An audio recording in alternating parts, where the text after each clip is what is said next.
hamkasblari bilan ko'rishib oldi. Komilov, Jiyanov, Ruslan to'pni oldinga o'tkazib oldi. Qarshi hujum Navbahordan. Jiyanov katta tezlikda jarima maydoniga kirdi. Pas Norchayevdan zarba. Biroz noaniq ketyapti Husayin. To'pni to'xtatmasdan darvozaga yo'llashga harakat qilgan edi. Hikmat Ergashev, Xayrulla Karimov OKMK murabbiylar shtabida. Bu esa Navbahorning tezkor hujumi. O'z vaqtida pas berildi. Taxminan 7-8 metrdan Norchayev to'xtatib olishning imkoniyati bo'lmadi. OKMK futbolchisida Navbahordan qarshi hujum Norchayev, Husayn Norchayev o'ng qanotga yordam yetib keldi. Bu Xolmatov, Ilich, Jiyanov, Ruslanbek, Jiyanov o'zi tepdi. Zarba va gol! Bruno Ruslanbek Jiyanov chiroyli gol muallifiga aylanyapti va uchrashuvda hisobni ochmoqda. Bruno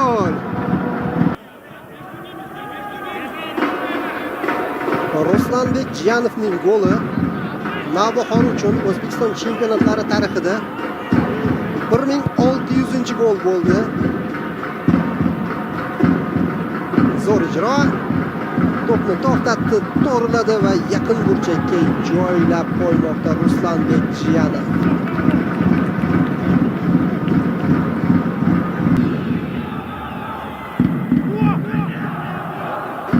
Yana ichkariga pas. Sobirjonov o'zi zarba yo'lladi yaqin burchakka. O'tkir Yusufov to'pni qaytarib qoldi.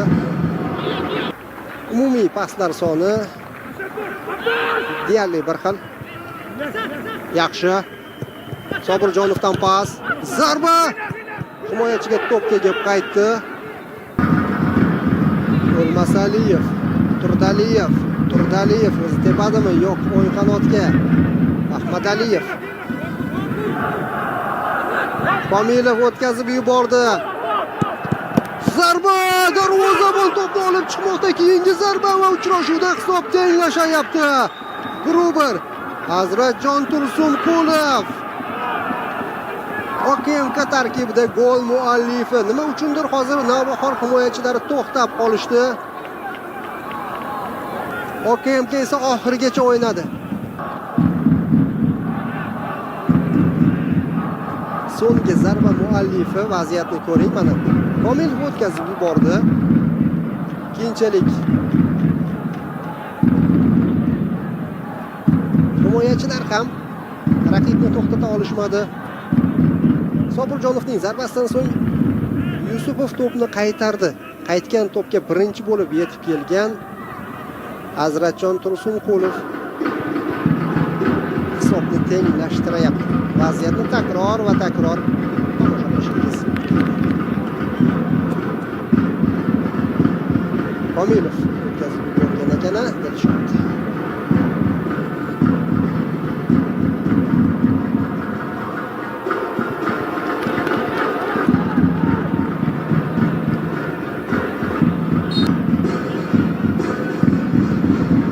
Xolmatov, Rahimjonov, Jiyanov, Xolmatov hozircha bir o'zi zo'r pas. Jiyanov to'pni qabul qildi. Xolmatovga qaytaryapti. Diyordan jarima maydoniga uzatma zarba. Chiroyli kombinatsiya.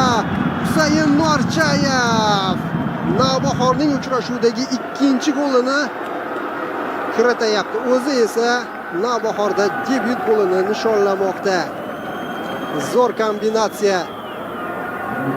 Namangan jamoasi Timur Kapadze ko'rsatmalarini davom ettiryapti.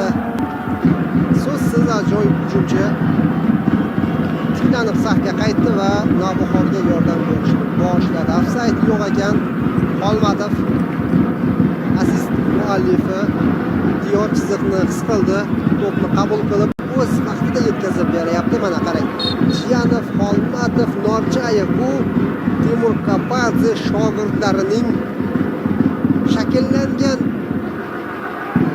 bog'lamning goli. bir-birlarini juda ham yaxshi bilishadi. Ular bugun Navbahorda jamlanishdi. Muhammad Kazin, Rahimjonov, Komilov, Jigirinaya barchasi hozir yaxshi imkoniyat. O'tkirbek Yusupov.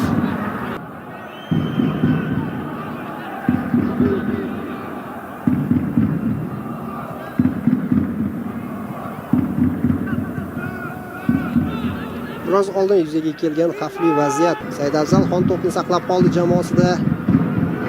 Sobirjonov bir o'zi hozircha to'pni saqlab turibdi. Ahrorovdan jarima maydoniga pas, zarba! Yusupov ancha murakkab zarbani bartaraf etyapti O'tkirbek. Ahrorovning pasidan so'ng mana bunday zarba yo'llandi. Hujum chap qanotga ko'chadimi? Mana shu qanotga yetkazib berilmoqda. Ahrorovdan yuqoridan pas, zarba bosh bilan O'tkirbek Yusupov bu gal ham o'z o'rnida.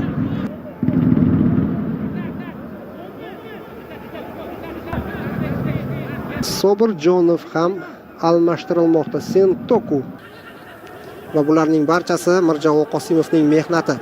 Hozir uning jamoasi himoyaga e'tibor qaratishga majbur. Navbahor hujumga o'tayotgan edi.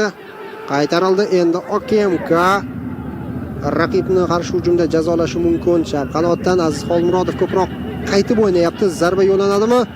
Yaxshi zarba! To'p biroz yuqoridan o'tib ketmoqda. Hazratjon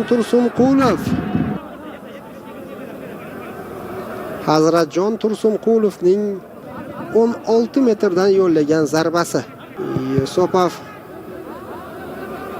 bu safar hujumga to'pni tepib berdi. Jiyanov qabul qildi. Diyor Xolmatovdan chiroyli harakat. Diyor jarima maydoniga kirdi. Diyor zarba yo'lladi. Darvozabon Javohir Ilyosov. Abror Sarimsoqov zaxirada bor, yuqoridan to'p yetkazilmoqda. Ikkinchi qavatda kurash, himoyachilar hozircha yutib chiqishyapti. Turdaliyev, Sentoku, Papava qanday qarorga keladi? Zarba yo'lladi va to'p to'singa tegib qaytmoqda. Keyingi zarba! Qanday imkoniyat OKMK jamoasida? Ikkita o'ta xavfli zarba. Har ikkala holatda Navbahorni darvoza ustunlari goldan saqlab qolyapti. Bu esa Ali Abdurahmonov 11-raqamda o'yinga qo'shilgan.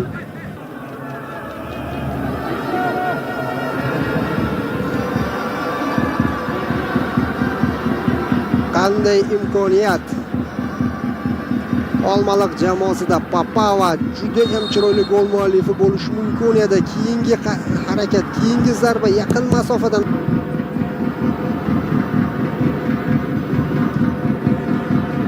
OKMKning hujumi chap qanotdan davom etmoqda. Jarima maydonida ham ikki o'yinchi aldamchi harakatlar. Pas o'tayapti, imkoniyat bor.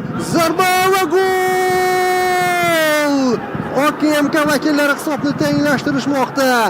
Ali Abdurahmonov hozirgina zaxiradan maydonga tushgan futbolchi o'zini ko'rsatyapti. Bizga darhol Mirjalol Qosimovni namoyish eting.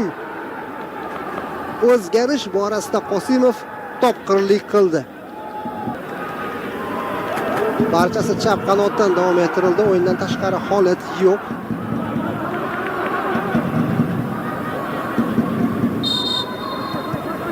Qarang. To'pni qabul qilib, o'ziga to'g'rilab, keyin zarba bermoqda. Assist esa Ivan Peshichdan. Birinchi o'yin zo'r qo'shilib ketdi. Peshich darvoqe har ikkalasi zaxiradan bir vaqtda maydonga tushgan edi.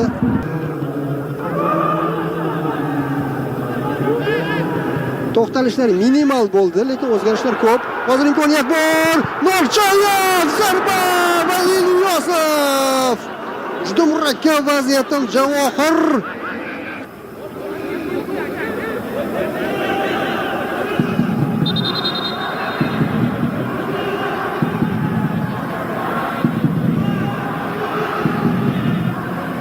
Husayn Norchayev to'pni o'ziga to'g'rilab, jarima maydoniga kirib zarba yo'llagan edi.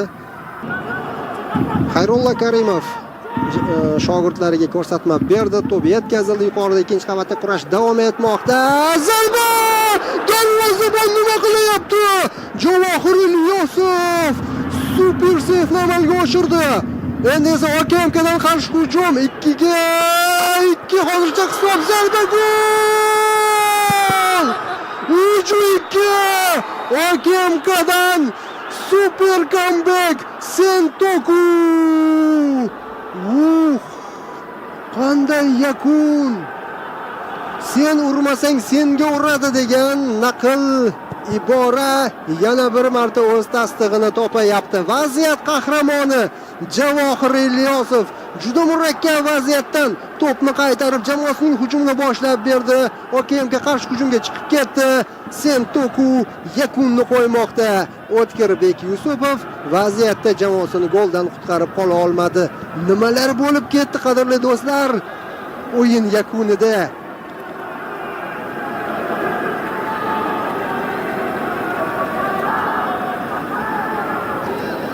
aslida vaqt tugagan edi. Qarang, mana bunday vaziyatdan yaqin masofadan yo'llangan zarbadan so'ng bu Rahimjonov ekan. To'pni darvozabon qaytardi, darhol qarshi hujumga o'tib ketdi. O'z vaqtida berilgan pas, Sentoku esa darvozabon oldiga chiqqanini ko'rib, uning ustidan to'pni to'rga tashlab qo'ymoqda. Juda tez tashkil etilgan qarshi hujum.